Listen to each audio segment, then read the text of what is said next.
When I was in high school, my concentration was pre-engineering. I've always been fascinated by how things work and enjoyed the technology classes I was in. I began my college career as an engineering major. It didn't go well. I wasn't in a good headspace, and I tried to drown it out by having a little too much fun both on and off campus. I've always been a bit of an overthinker. With anxiety and thinking too much about how the world works comes depression, and with that comes a lack of motivation to do things that take brain power, especially the brain power needed to study something like engineering. When college wasn't going well, my natural fascination with how things work turned to human beings. Psychology 101 sparked it, but really it's always been there. When I realized that engineering wasn't a good fit, I decided to pursue psychology as a major and as a career. It was a win-win for my anxiety. It helped me to better understand myself as well as the people around me. The other day, I was using one of my meditation apps and it occurred to me that this wasn't an option for me back then. Today's episode is dedicated to those overthinkers, worriers, and emotion avoiders. If you can relate to my experience, or just need a way to get a little bit more organized when it comes to your mental health, there's an app for that. My name is Chris Morandi, and this is Old Cove Road. If I told you what I'm really thinking, you wouldn't listen for long. Yeah, you'd ask me if I'd been drinking. No, I tell you, you couldn't be more wrong. So I went to Twitter and typed in mental health apps. Not so surprisingly, I guess, there were a ton of them. A lot of accounts I clicked on though seemed hokey, like 6-minute abs for mental health. There were a few though that caught my eye. The first one was called Mood Triggers. The bio said Mood Triggers is an app to track things that are causing your anxiety and depression. My first thought was, man, I wish this existed back in the day when I was trying to figure things out about myself. And as a therapist, this could be a great tool for the folks that I work with. After doing a little digging, I found that Mood Triggers was the brainchild of Nick Jacobson. Nick is a psychology doctoral candidate at Penn State University. The second app I was fascinated by is called Working Well. Back in the day, I worked as a job coach, helping folks with mental health issues and developmental disabilities be successful in the workplace. The Working Well app presented as the virtual version of what I used to do. The app was created in large part by Dr. Joanne Nicholson. Dr. Nicholson is a clinical and research psychologist at Dartmouth College. Her team is translating their research findings into technology-based applications for those with mental illness. Finally, I ran into an app called Runaway. It says its mission, not totally unrelated to mine, is to spread mental health awareness and make the world a happier place. Runaway is the vision of Satvik Sethi. He's an international student from India who has long been focused on ways he can spread awareness and reduce the stigma surrounding the mental health issues that so many of us face. All three of these app visionaries were kind enough to join me for conversations on the pod. Although I've conducted these interviews separately, they've been edited together so that the conversation flows a little easier. Every solution starts with a problem. The first question I asked was, what problem did you see that needed fixing? Here's Nick Jacobson. Yeah, I've had a few clients that have had to drop out of therapy just because they didn't have resources to transportation. So Pennsylvania State University State Psychology Clinic is kind of in a very rural area, and so that has really influenced the availability of different resources for them. So sometimes they're having to drive more than an hour to come in, and that has led to kind of early termination for a lot of them, and that's really unfortunate when otherwise they would make use of available resources. A lot of therapists would really like to have an impact on a lot of people, and I think one of the ways that I think about kind of the world is how we as therapists can potentially have a much bigger impact on a much larger kind of scale by turning to technology, both by providing resources that would be free and would be available then for people to, say, use no matter where they are. That kind of thing is something. There are major access barriers in the field, particularly around rural settings, but also within low socioeconomic status and things like that can be major barriers to entry to get in. So I really see kind of technology as playing a major role in the future of trying to meet clients where their needs are. Meeting people where their needs at seems to be a common theme when it comes to the mental health apps I looked at. Here's Dr. Joanne Nicholson. Well, there's lots of data that suggests that people, particularly people with serious mental health conditions that may be disabling in one way or another, have trouble staying on the job, have trouble looking for work, have trouble staying at work for a variety of reasons.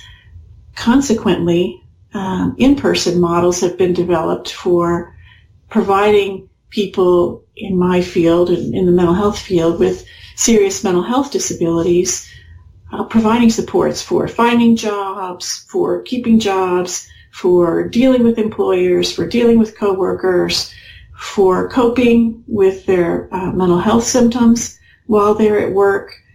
This has led to a big evidence base of the way to support people, particularly with serious mental health conditions, in the work environment. It seemed to us that it would be a really good idea to have an accessible support for people in the work environment when their employment specialist might not be able to be with them, or their family member who helps them wouldn't be able to be with them. They would be working independently in a competitive employment situation on the job, but may run into some challenges because of their mental health situation. Looking basically for an accessible, destigmatizing, available on-the-job support for people who often run into trouble on the job. For Nick and Dr. Jacobson, the problems they encountered were professional in nature. For Satvik Sethi, however, it was a bit more personal. I mean, I've never really, from the start, been inclined to mental health as such. It just sort of happened. So as a student growing up, I faced a lot of mental health challenges, especially around middle school. I saw a lot of my friends battle with mental health illnesses and face a lot of mental health issues among their peers in terms of bullying, developing eating disorders, self-harming. And it was just something that, to me personally, was really frightening and allowed me to see the kind of impact that mental health can have on someone. And that is sort of what was my first ever introduction to the world of mental health. And since then, it's just been me getting more and more involved. In middle school, I would always be the one who would sort of be there for his friends. My friends would treat me as a safe space for them to open up to me. And that idea sort of evolved with Runaway, where I would then let people use me as that safe space and talk to me. I think it just transcended very well from my friends doing the same thing to letting strangers do this online. If you're enjoying the show so far, don't forget to press that subscribe button on Apple Podcasts or wherever you're listening. Also, leaving a positive review would be great. Before we continue, I just want to take a second to talk about some of the writing being highlighted on oldcoveroad.com. People from all over the world are sharing their thoughts and experiences with mental health and social media. It's definitely worth checking out. And if you have something to say on the topic, reach out on the contact page or on Twitter at oldcoverd. Okay, so it's one thing to notice a problem and have an idea as to how to fix it. It's a totally different thing, however, to develop a realistic solution. Nick, Dr. Nicholson, and Satvik discuss taking their idea and making it a reality. Yeah, so I've got a little bit of a programming background myself, some self-taught programming. So I started working on an app myself. So I started this kind of my first year during the summer of grad school, and then I did get my full app working, and it was I was kind of internally testing it with students here at Penn State, and then I encountered a number of different bugs and things like that, and my level of expertise in programming is enough to get the bare minimum job done, but it was pretty bare bones and it was a little clunky. So we after about a year or so of trying to do different tweaks, I ended up dialing back and kind of rebuilding everything with a team of computer scientists who were really very knowledgeable and very talented. And so we've been working on these projects at kind of a larger scale that way, and that has certainly been something that's been very fruitful. Did the finished product look the same as when you started? Yeah, I would say it did not look anywhere near as good as it does now. It was, I'm not much myself, I'm not great in design, and it was also one that was kind of functional, but it was not coded well. So, it would stall or crash or things like that in unintended places. So I think that's the pitfalls of trying to do everything when you're not a computer scientist yourself and that kind of thing. So the technical aspects of making an idea become a reality are super important and sometimes very frustrating. Dr. Nicholson talks about some other challenges. Well, first you have to find money. And we were fortunate enough to have funding from the National Institute on Disability, Independent Living and Rehabilitation Research, and we began our development work. We were very committed to a user experience, user-centered design process. So we not only ran focus groups of potential users, but also spent a lot of time interviewing and in conversation with our panel of, quote, experts, job coaches like yourself, research experts, agency people, to talk about the challenges that people with mental health conditions have on the job and what might be helpful to them. So, for example, and I think that the main buttons on the homepage of Working Well actually underscore these domains. People talked a lot about how to manage their symptoms on the job. They talked about how to support wellness when they weren't working. And so we knew that we wanted to build in motivational statements. We knew that we wanted to build in coping strategies. We knew that we wanted to build in affirmations, positive affirmations. We knew going into this the kinds of things that help people set goals, make changes, stick to their new routines. And so those are all built in. The content was really developed in partnership with our potential end users. And so the content came from them, but was not surprising to us because we also had worked for many years with people in the field who understood a lot about job coaching and employment supports, and were well acquainted with the typical kinds of problems people run into. So that was affirming for us, if you will. Yeah. And then people have given us recommendations throughout the testing about navigation, about the words that we use, about the symbols that we use, about the colors that we use. And so the design, the interactive design piece is also something that we've obtained feedback about and input from our end users. So if you've researched your idea, found some funding, and dealt with the many challenges that come along with technically designing an app, you've come a long way. There is still a very important step in the process, though: getting people to engage. Here's Setvik. 4 years ago now, wow, a long time ago. I was up one night studying for my finals, and I was procrastinating, so I went online to Instagram to search for some poetry and quotes, because I really personally enjoy reading those. But I accidentally came across an image of someone self-harming. So as a 16-year-old back then, I was pretty alarmed. So I just left a comment on their post saying that if they need someone to talk to, I'm there for them. They did reach out to me, ended up having a short conversation, and I asked them about why they were doing what they were doing, what were the problems they were dealing with, and just told them some ways that they could cope with the stress better. In that one night itself, I reached out to and spoke to about 6 people. Messed up my final the next day, but I was very happy knowing that I'd done something good. Then over the past 3 years after that, I would go online and talk to as many people as I could. Spoke to about 200 people the same way. Heard all their problems, told them, positive things that they could do, like going for a walk, doing deep breathing exercises, enjoying the things that they like the most. And then I realized that I want to keep this going and I want to help more people. But there's so many people to be helped that I cannot possibly do it alone. So at this time, And also it was getting pretty emotionally taxing for me to find these people, reach out to them and talk to them, because it would get very overwhelming sometimes, especially when I would have to talk to a lot of people of my age, because I realized how hard life can be for some people, and how fortunate we really are. So I really started thinking of ways to scale. The first thing that I thought was putting a team together and teaching them the exact same thing that I was doing, and letting them go online to Instagram and Facebook and these places and find people and talk to them. But I realized that it would create a lot of liability as well as a lot of administrative issues in terms of me constantly monitoring everyone's chats, them having to send me screenshots of what they've been up to.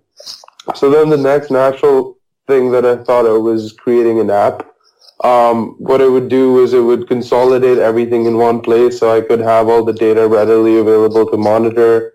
All the users could come to one place instead of us distributing our volunteers among several channels. And I just felt like with the transition in technology, it was the most obvious thing to do. So that's sort of how I decided how and really when to scale it Runaway. Once the platform was scaled, Satvik told me that people seem to be engaged right away. He believes that people can be more open about mental health issues while talking online, and they may be more likely to reach out for help in this way as well.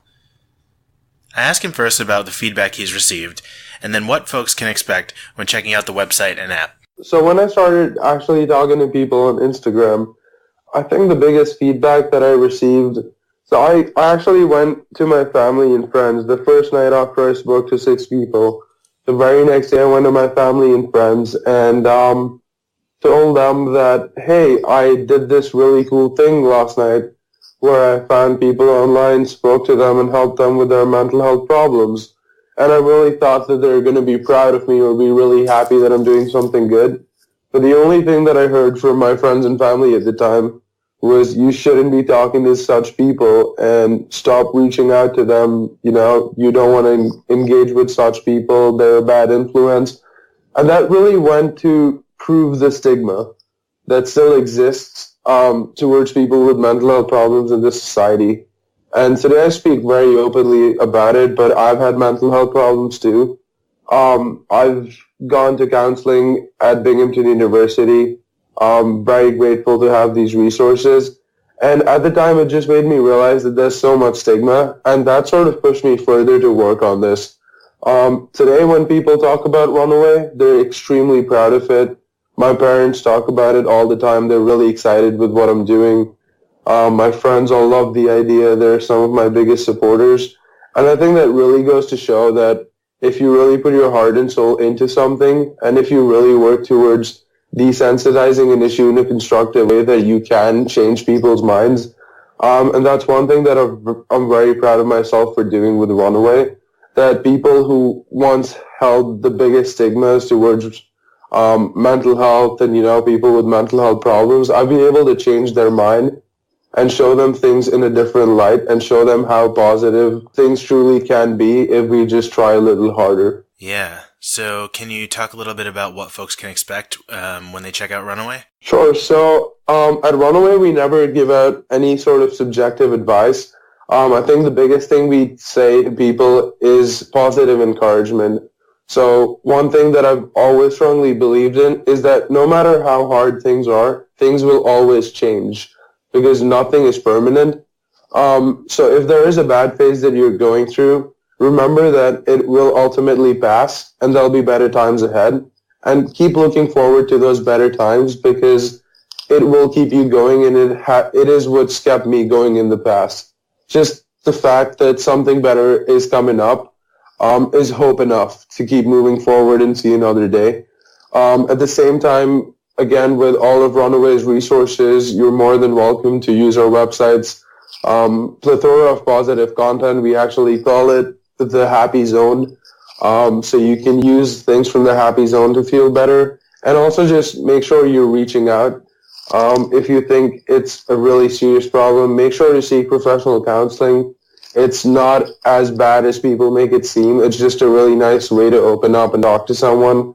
But also reach out to your friends, reach out to your family, anyone you feel comfortable sharing with, because I think sharing is one of the biggest ways that you can get yourself to feel better. All three of the apps talked about today serve an important purpose in the field of mental health. Dr. Joanne Nicholson's research has led to the still developing Working Well app. Working Well is designed to help folks manage mental health symptoms while on the job. You can follow along with app progress at fortpointdesign.com. Satvik Sethi's app and his Happy Place can be found at runawayapp.com and in your app store. And for more information on mood triggers, here's Nick. You can find Mood Triggers on the Android store, so the Google Play Store, by searching just Mood Triggers in the Google Play Store.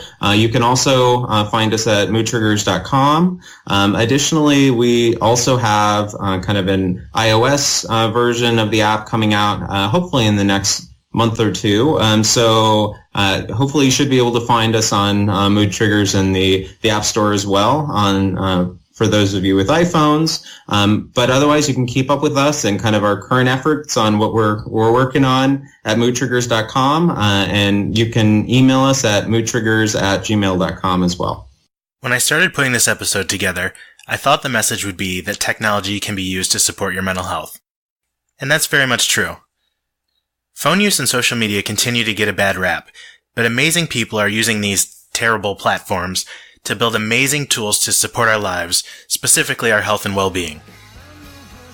The additional message I took from guests today is that you can be one of those amazing people that has an idea and turns it into a real thing that helps and supports people. Maybe I'm being a little bit corny, but none of the folks I talked to today were given the products they represent. They saw a problem and went through the challenging process of developing a solution. So the question is, what does the world need more of? And what's your plan to get us there?